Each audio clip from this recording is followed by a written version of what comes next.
আজ সরিষা ফুল দিয়ে একটা রেসিপি বানাবো। দেখুন কত সুন্দর সরিষা ফুল। এখন আমি বেছে নিচ্ছি, শক্ত ডেটাটা ফেলে দিচ্ছি আর ফুলগুলা রেখে দিচ্ছি।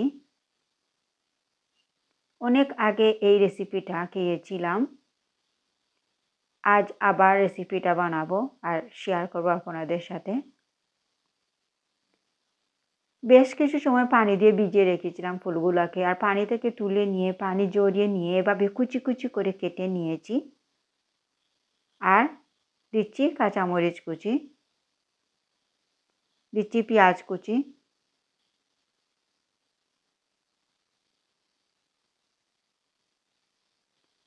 দিচ্ছি পরিমাণ মতো লবণ,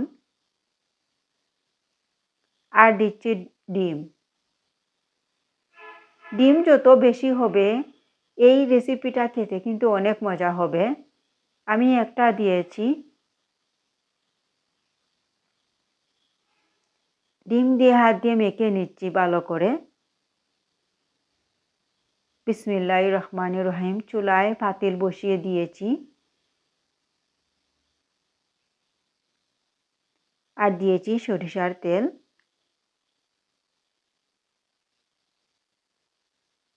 তেল গরম হয়ে গিয়েছে, এখন দিয়ে দিচ্ছি সরিষা।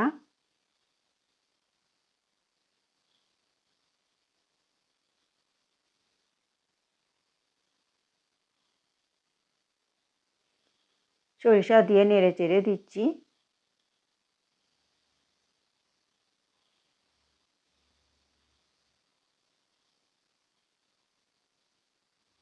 কিছুক্ষণ পর পর নেড়ে চেড়ে দিচ্ছি আর চুলার আগুন মিডিয়াম আঁচে রেখে রান্না করছি। দিয়ে দিচ্ছি অল্প করে হলুদ, খুব সুন্দর একটা কালার হবে।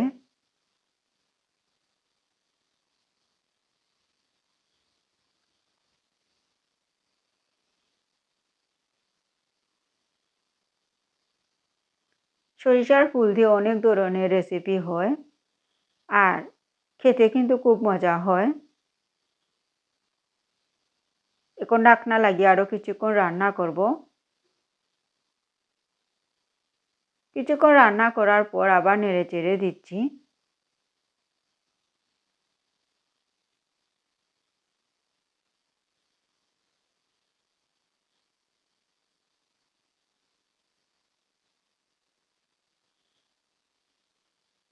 দেখুন আমার সরিষা ফুল ভাজা হয়ে গিয়েছে।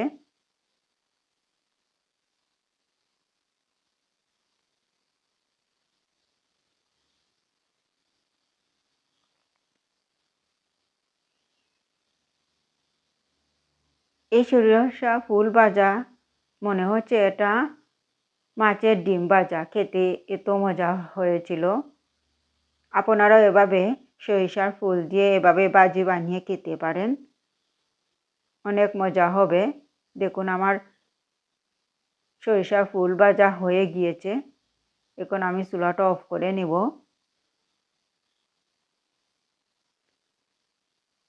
চুলাটা অফ করে নিয়েছি। এখন একটা মাটির বাটিতে তুলে নিচ্ছি, সুন্দর করে সাজিয়ে নিব। দেখুন কতটা সুন্দর হয়েছে আর কতটা লোভনীয় হয়েছে এই সরিষা ফুলের এই রেসিপিটা। মনে হচ্ছে এটা মাছের ডিম। খেতে মাশাআল্লাহ অনেক মজার হয়েছিল। আমার এই রেসিপি কেমন হয়েছে কমেন্ট করে জানাবেন। সবাই ভালো থাকবেন। আল্লাহ হাফিজ।